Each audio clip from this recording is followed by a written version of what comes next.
as to where it went wrong today as it finishes Atlético 3, Real Madrid 1. And just a reminder how things then look. Real Madrid dropping their first points of the season. Barca and Girona loving it, as now they are level on points at the top of the table. Sid Lowe is with us, as is Luis Garcia, pitch side. Luis, I want to start with you. What a performance from your old side. Fantastic from actually we enjoy very much. It's been a long time that we don't see a solid Atlético Madrid as we've seen today. We've seen good minutes, we've seen a team that attacks well or defends well, but I think today it was overall a fantastic performance. I think they understood very well what it was needed during the game. Simeone planned, I think it worked perfectly from the first minute until the last minute, and I think the guys deserve it.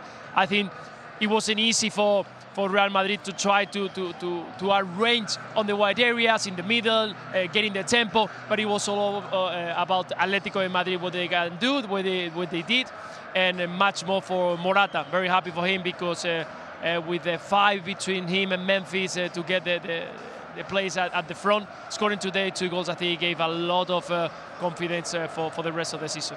Who were you winking at then, Sid? I saw you. A member of staff from one of the TV channels that I know. Oh, hey, big time. Sid knows everyone. But I should let you into a secret here. Well, it's not much of a secret, but we're standing at pitch side.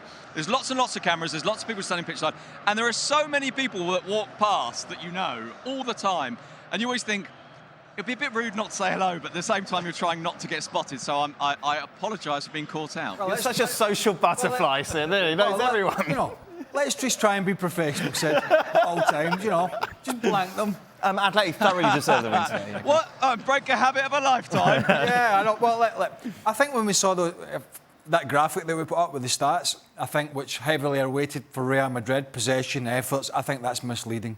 I really do on this occasion. Yeah, the possession, but a lot of long shots. A lot of shots from, 25, 30 yards, crazy angles, pot shots. Real Madrid got what they deserved today. It was absolutely nothing. We talked before the game in the pre-game show about the crosses, about the wing-backs for Atlético Madrid, about the fact that, Garcia and Vasquez cannot defend the back post. So is today as big a surprise as the scoreline suggests? Well, far be it from me to do this, but you say hindsight's a wonderful thing, but this is, as Craig was pointing out, what Craig said pre-game, that those 2 fullbacks are vulnerable at the far post, that if you can get the crosses into those areas where they'll be out-jumped, that can be part of it. But I think you're right, Dan, as well, to pose this beyond this. We mentioned this pre-game, didn't we? After the Athletic game, the opening day of the season when we were up at San Mamés, Real Madrid have conceded the first goal in every match. Now, not officially in the game against Celta de Vigo, because actually they were a little bit fortunate, and in particular, Kepa was fortunate that the first goal that Celta scored was ruled out. But in all of the other games, it's happened. Now, I don't want to overplay this. I don't want to suggest this tells you that Real Madrid are really, really vulnerable, that they've been really dreadful at the back. But there has been a nervousness and a weakness. And Ancelotti has talked about the way that diamond midfield creates a narrowness, which means that other teams can come along the 2 sides of it. And that so far, that hasn't really been found out, partly because Bellingham keeps scoring goals very late on. But structurally, yeah, we did have some doubts about it. It wasn't just tonight. I think it's not only about the defense. There is no help at all, because in the middle of the park, they don't press, they cannot regain the ball. We've seen today, in the moment that Atlético Madrid could make that transition, there was no tracking back. So at the end, we've seen Alaba and Rodriguez ball watching and people getting into the box quite easily. It's true that we've seen it before. During this season, Real Madrid it looked vulnerable at the back, but that winning mentality that always managed to get a result, today it wasn't enough. Today, thinking that Atlético Madrid, after the disaster from last weekend, they thought that maybe it was going to be easy, but when you arrive here to the crowd, knowing what they've done, Simeone knew what it was, the message is going to send through the players. Intensity, intensity, intensity. That's what we've seen today. The team very, very compact, very narrow, and quick transitions from the wide area to try to hurt Real Madrid. That's the way he planned it, and I think it worked perfectly. How do you explain, Stevie, a defence which has got Alaba in it, which has got Rudiger in it, and all that experience to make such basic errors in such a big game? Well, I think, to be honest, Rudiger hasn't played it all season because clearly Ancelotti doesn't trust him. And I would guess that Alaba flits from centre-back to left-back as well. You've got Garcia, who clearly defensively struggles. So is it a surprise, having said that we're pinpointing 3 of the back 4 that haven't been particularly great all season? So is it a surprise in a big game where they make mistakes and they get punished for it? Not really. How easy is that going to be to address? No, you saw Ferland Mendy coming on and he was pretty poor. Yeah. We talked about Fran Garcia and how he's looked nervous most of the season when he's played, and he's definitely gettable at the back post. I mean, he just can't defend the back post. His positional play in the first half in particular was terrible, and they just scooped it in behind him for Morata or Molina. But also, as bad as they were at the back, it was the ease in which Atlético Madrid got to the back line. And we've seen that with teams that we talk about in the Premier League, that all of a sudden good defensive teams have struggled. And it's not just the back line. And I think the question has to be asked, and we talked about it before the game, has the day gone that Toni Kroos and Luka Modric can play in the same middle of the park at their age?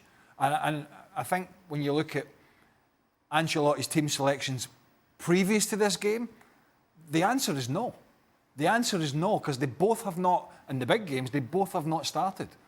And in fact, at times, both of them have, they've not started together. Both of them have not started at times. They've came on, had cameos, you mentioned that. And I think that's another big question in there that you're asking a lot of today. It was Valverde and Camavinga until Tchouaméni. You're asking a lot of those guys to cover the grass that Kroos and Modric, they can dominate, they can pass the ball. They can score a great goal that Toni Kroos scored.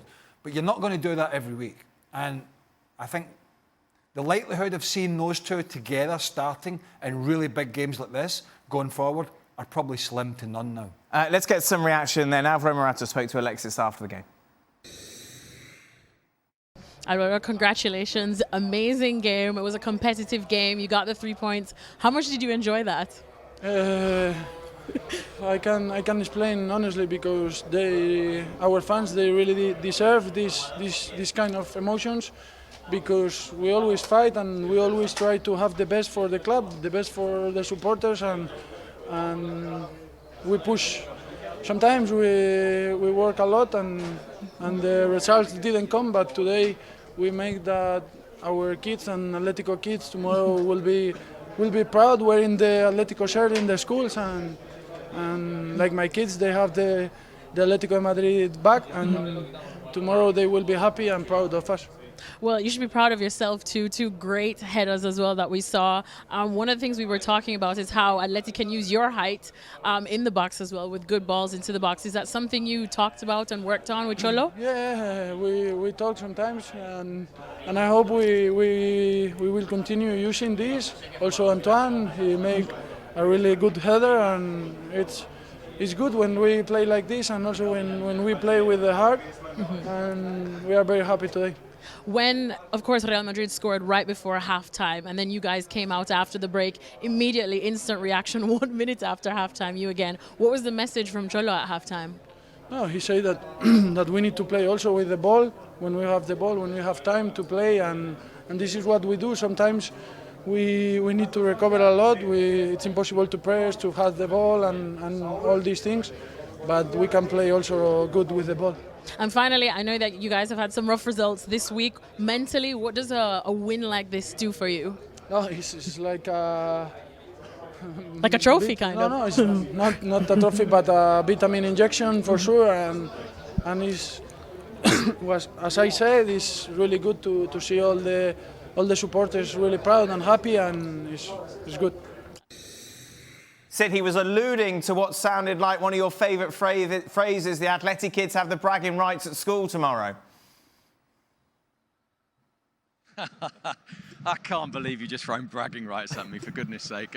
I preferred his version of it, that they can turn up in the shirt and feel proud tomorrow, and they can go there and be very, very happy. And it was a good performance, and it was very interesting. I think the momentum about Atletico Madrid tonight, the intensity with which Alvaro Morata was talking about there, with which they played, and in particular off the back of midweek, when of course the 2 teams came into this game from Europe having done what the 2 teams always do, i.e. Real Madrid score in the 95th minute, Atletico Madrid concede in the 95th minute, and emotionally that could have been difficult. Now, who knows what would have happened had Atletico not put away the first couple of chances, but they definitely deserve the victory tonight.